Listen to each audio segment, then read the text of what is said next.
Hey, it's me, MLB! Here is chapter 26 of Gains, and this one is titled, Suddenly a Bakugo. Your face went from elated to worried, and you were about to walk over to ask if he was okay when Bakugo suddenly appeared beside you. Didn't come in last, he commented without looking at you, hands shoved into his pockets. I'm gonna be first next time, you shot back without thinking, your tongue writing checks that you knew were gonna bounce. He didn't have time to reply to that because at that point, All Might started his finishing speech and then you were all let go to go back and change into your school uniforms. Kiri was still down about what Bakugo had said and retreated into himself that day. You could feel something was off about him, but never got a chance to get him alone to ask if he was truly okay. It was at the end of the class that the bell rang and everyone got up to leave, giving you a chance to grab for Kiri, but he was up and out of his seat pretty quickly, and you frowned with frustration as he zipped out of the classroom to his locker before you could stop him. I'll corner him at his locker then, you thought with determination as you got up and followed after him. As you got out into the hallway, you saw someone else was talking to him and suddenly got shy. I don't really know what I'm going to say when I get there anyway, you thought as you slowly passed them to go to your locker.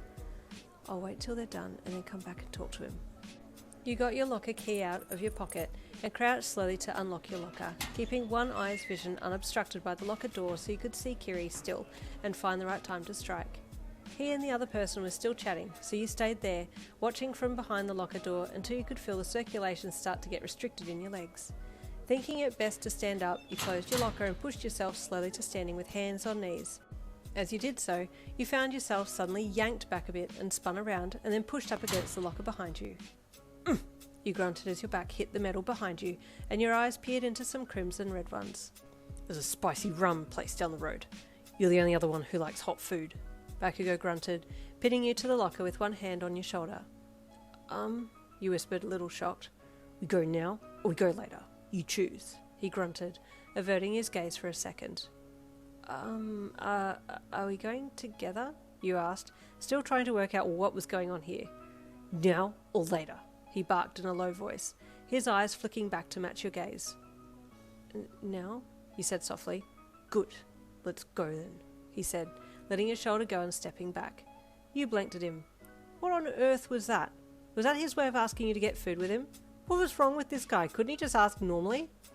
He turned to walk off, so you quickly stole a glance in the direction of Kiri, still remembering your original plan, but unsure of what to do now. To your surprise, Kiri was alone now and already looking at you, but then he quickly looked away when you looked at him. You were about to abandon the follow Bakugo immediately plan and quickly talk to Kiri, but faltered when Bakugo called out to you. Oi, you coming? He barked. Your head swiveled between him and Kiri for a second before you caved, grabbed your bag, and then followed Bakugo, much to Kiri's dismay. I'll talk to Kiri later, you thought as you followed Bakugo out of the school building and off down the front steps. Once outside, you finally caught up with him and walked beside him, not really knowing what to say. You started. Congrats on coming first in the track and field thing today. Huh? Bakugo scoffed. Wasn't even a competition. I'm always going to be first. Are you always this cocky? You asked honestly, feeling a little irked that he always put up a front like this. You did think the guy was kinda cute, but he seemed a little one-dimensional at this moment. It's not cockiness, it's the truth, he replied with a smirking scowl, glancing at you beside him. You were looking at him, and had been since you asked your question, and you'd just noticed how spiky his hair was. Is your hair always that spiky? You asked randomly. Huh? He replied, caught off guard by your change in topic. Your hair, you said again. What kind of a question's that? He snarked. It's a genuine question. I want to know. I'm just trying to get to... You stopped then. Was it too soon to say you wanted to get to know him more? Forget it. Where is this place? You asked, dropping a gaze with about the same rate as what your heart fell. Style it like that. Bakugo grunted softly after you two had walked for a bit in uncomfortable silence. Oh, okay. It suits you, you said softly, and Bakugo's cheeks tinged pink, but you never saw because he looked away and you kept looking down. Yeah, well, I didn't ask you to come to eat with me, so we could talk about hair, Bakugo grunted. Was there something you did want to talk to me about? You asked, hesitating a look at him. Bakugo pursed his lips together. He really wanted to learn about you, find out what made you tick, find out about your background, but how was he supposed to ask all that without looking like a pussy? This really wasn't his style. Which school did you go to before coming here? He asked bluntly, trying to keep his voice as uninterested sounding as possible. The one before I came here, you asked. Shizuoka Gakuen? He grunted. But I was only there for like a few months before being transferred here, you added. Is that because of your old man? He asked. Yeah, that, and I just didn't get along real well with some of the people at that school, you admitted, keeping details to a minimum. He grunted. You asked. Aldira, junior high, he replied. Oh, okay, well, that's sorted then, you said with a small kind of half chuckle.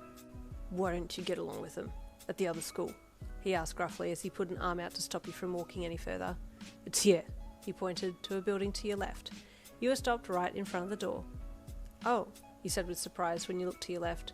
He stepped in front of you and grabbed for the door to yank it open, stepping in but holding the door open a little more so that you could get in behind him before it closed. You didn't say anything, but whatever happened to chivalry? Guess it didn't really matter. It's not like you're a couple or anything. He looked around for a second and then jerked his head to the right. That seat, he grunted, and you looked to see where he had nodded his head. Okay, you said softly, and walked over to it, taking your bag off your shoulder and sitting down. He followed suit and sat down as well.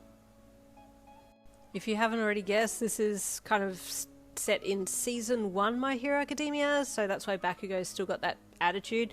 But I promise you, things will change and he will get better as the story progresses, as we saw him do so in the anime, and we loved him from Season 1 through till now. Maybe not. Anyway, I'll see you next chapter 27 coming tomorrow. I'll see you then.